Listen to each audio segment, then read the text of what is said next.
আসসালামু আলাইকুম গাইস, কি অবস্থা? সকালে আশা করি সবাই ভালো আছেন। তো আজকে আবার নতুন একটি ব্লগ নিয়ে হাজির হয়ে গেলাম। তো আজকে হঠাৎ করে এখানে আসতে বললাম কারণ এখান থেকে এখন আমরা কিন্তু এখন যাচ্ছি কক্সবাজার। আজকে আমি পুরোই অনেক এক্সাইটেড কারণ আজকে প্রথমবারের মতো আমি কক্সবাজার যাচ্ছি। তো গাইস, আপনারা ব্লগটা কিন্তু মিস করবেন না, পুরো ব্লগটা দেখবেন। কক্সবাজার যেতেছি আর আমার সাথে আছে বন্ধু সাকিব। আর সাকিব না থাকলে আজকে আমার কক্সবাজার যাওয়া হতো না।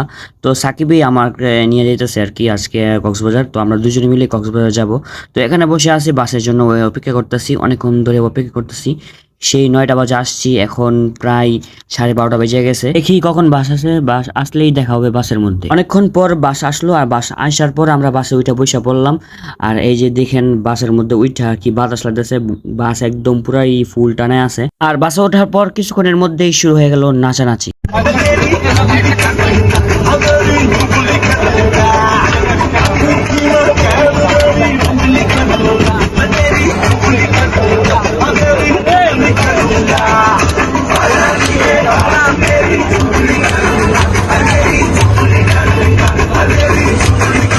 আস্তে সবারই লেগে গেল খিদা, আর খিদা লাগার পরেই একটা ব্রেক নিয়ে নেয় সবাই। তো একটা ব্রেকের মধ্যে আমাদের এত একটা খিদা লাগে না, তো অনেকজনের খিদা লাগছে, তারা যার যার মতো নাস্তা খাইবে। আমি কফি নিয়ে নিলাম, কফি খাইলে আর কি শরীরটা একটু তাজা থাকে, রাতের বেলা জার্নি করতে একটা বেশি একটা কষ্ট হয় না, কফি খালি ভালো লাগে। তো আর কি বাসের মধ্যে আজকে দেখলেনি কি নাচানো, উজরা নাচলাম। কিন্তু বাসের মধ্যে ওঠার পরে যে ভাইদের সাথে নাচলাম তারা কেউ চিনি না, সবাই কিন্তু আমাদের অনেক সিনিয়র। বন্ধু বান্ধব কম থাকলেও ট্রাভেলে গেলে অনেক ভালো, কারণ তারা সবাই সাথে ফ্রি মাইন্ডে হয়ে যায়। বড় সিনিয়র যারা আছে সবাই মিলেমিশে একসাথেই আমরা আনন্দ করি।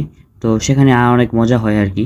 তাই আমি সবসময় রিল্যাক্সে ট্রাভেলেই ঘুরি, বা মানে যে কোনো ট্রাভেল আছে আপনারা ট্রাভেলে গেলে ভালো, বেশি ভালো, সবাই একদম ফ্রি মাইন্ডে ঘোরা যায়। বিরতির পর আমরা আবারও বাসে উঠে রওনা দিয়ে দিলাম। আর দেখতে দেখতে সকাল হয়ে গেছে, আর এখন সবাই অনেকজনে ঘুমাইতেছে আর অনেকজনে ইয়া করতেছে। কিন্তু আমি করতেছি কি জানেন, আমি বাইরের ভিউটা দেখতেছি, পাহাড়ের ভিউটা দেখতে দেখতে আমার আরো অনেক ভালো লাগতেছে, কারণ এই ভিউ কিন্তু অনেকই সুন্দর, এটা মিস করার মতো না। তো দেখতে পারতেছেন আপনারা কত সুন্দর একটা জায়গা, এমন সুন্দর জায়গা থেকে মানুষ ঘুমাইতে পারে। তো আমি খালি দেখতেই আছি, অনেক সুন্দর একটা জায়গা, তাই আপনাদেরকেও দেখাই দিলাম। দেখতে দেখতে কিন্তু আমরা কক্সবাজারের সীমানায় ঢুকে গেলাম, আর কক্সবাজার আমাদেরকে স্বাগতম জানাই দিল, দেখছেন। তো এখন আমরা আছি কক্সবাজারের মধ্যে। তো এই যে সবাই দেখেন এখনো ঘুমায় রয়েছে আর কি। এখন দেখতে পারতেছেন আমরা কিন্তু চলে আসছি ডলফিন মোড়ের সামনে। তো এখন একটু পরে আমাদের কিছু সামনে নিয়ে নামাই দিবে, আর এখনই আমরা নামে পড়বো। আর নামার আগে সবাই কিন্তু একদম প্রস্তুত কোন সময় নামবো। তো সবাই একসাথে আর কি রেডি হয়ে বসে আছি কোন সময় আমরা নামে যাবো। বাস থামার সাথে সাথেই হুট করে তাড়াতাড়ি সবার আগে নেমে গেলাম। আর নামতাছে এই যে সবাই দেখতে পারতেছেন, এক একজনে করে নামতাছে, সবাই রেডিমেডি হইয়া নামতাছে। তো এখান থেকে আমরা প্রথমে সকালে নাস্তাটা করে নিব। আর এখানে আস্তে আস্তে কিন্তু 10টা বেজে গেছে, কারণ রাত্রেবেলা লেট করে আসছে বাস, তাই এখন 10টা বেজে গেছে। 10টা বাজে কিন্তু আমরা নামলাম কক্সবাজার এসে। এখানে দেখেন সব ব্লগাররা ভিডিও করতেছে। আর এখন আমরা নাস্তা মাস্তা খেয়ে ডাইরেক্ট চলে আসলাম বিচে। তো গাইস, প্রথম দেখতে পারতেছেন বিচের ভিউটা অনেক সুন্দর। তো এখানে আমার ভালোই লাগতেছিল, অনেক আনন্দ করতেছিলাম।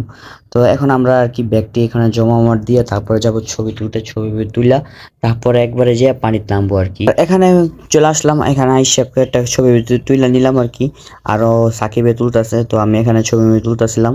তো ভালোই লাগতেছিল, এই জায়গাটাও সুন্দর, কারণ এই জায়গাটা অনেক দেখছি মোবাইলের মধ্যে। তো এখানে সবাই ছবি তুলে।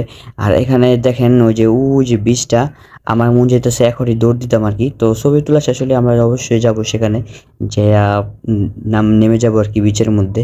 তো এখন আমরা এখানে ছবি তোলার প্রোগ্রামটা আগে শেষ করি, তারপরে ছবি তোলার পরে ডাইরেক্ট চলে আসলাম বিচের মধ্যে। আর বিচের মধ্যে আসার পরই অনেক ভালো লাগতেছিল।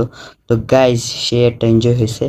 তো যারা হবে, আর আমি আবার লাইভ করছিলাম 7 মিনিটের মতো ফেসবুকে। আমার যারা আমার লাইভটা দেখছেন তারা তো দেখছেনই, আর যারা লাইভটা দেখেনি তারা এখান থেকে দেখে নিন। আর ইউটিউবে যারা নতুন আসছেন তারা কিন্তু আমার ইউটিউব চ্যানেলটা সাবস্ক্রাইব করে দেন, কারণ আমার ইউটিউব চ্যানেলটা নতুন। তো এখানে আমি অনেক ভালো করেই আনন্দ করতেছি, ওইখান থেকে বারবার ঢেউ আসতেছে, আমি খালি ঢেউয়ের সাথে বেশি বেশি যাচ্ছি। তো ভালোই লাগতেছিল। ও আর ওই যে দেখতে সাকিবে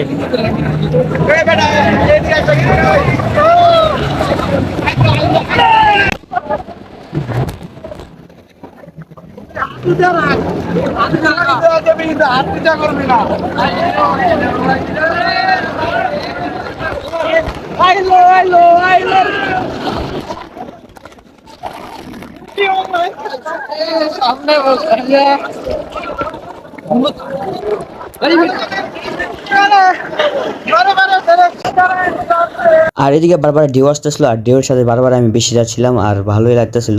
আর খারাপ লাগতেছিল একটা জিনিস, খালি বারবার চোখের ভিতরে লবণ করা পানি ঢুকে যাচ্ছে, মুখের ভিতরে যেতেছে, এমন করার করা আবার চোখ জ্বলা শুরু করে। আর এদিকে ফ্রেশ হইতে হইতে ওইদিকে জুম্মা নামাজ শুরু হয়ে গেছে, তো আমরা তাড়াতাড়ি করে জুম্মা নামাজটা পড়ে তারপর আবার আবার ভিডিও করা শুরু করব। তো এখন যা তাড়াতাড়ি করে জুম্মা নামাজটা পড়ে আসি। তো জুমা নামাজের পরে আমরা এখানে একটু আড্ডা মারলাম, মানে আড্ডা মার না, একটু হাঁটাহাঁটি করলাম। আমি আর সাকিব বাকি বাকি পাইতেছি না। তো এখানে জুমা নামাজের পরে একটু হাঁটাহাঁটি করতেছিলাম। তো হাঁটাহাঁটি করতে করতে আমরা সামনের দিকে যাই। আর দেখতে পাচ্ছেন একটা হোটেলের সামনে আছি, হোটেল আরো সুন্দর, কিন্তু আমার সাধ্য থাকতে যদি সামর্থ্য থাকতো আমরা এই হোটেলে রুম নিতাম বা কিছু করতাম। আমরা যাই হোক এখন ঘোরাঘুরি করলাম আর এখন আমরা চলে যাব খাবার খাইতে, দুপুরের খাবারটা খেয়ে তারপরে আমরা চলে যাব হিমচুরি।